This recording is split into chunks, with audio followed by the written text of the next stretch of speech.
आप है भाई मुरली मुरली भाई सुरेश भाई, आप है मुरली भाई सुरेश भाई के तरफ से कमेटी के ग्राम देवदहा कमेटी की तरफ से 100 रुपया इनाम सॉरी फरमाइश दिया गया था। आपका गाने का बोल था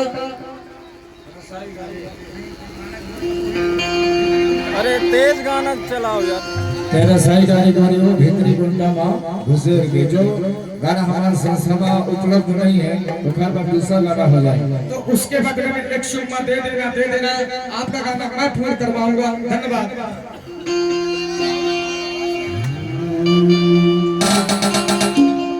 मदर बाजा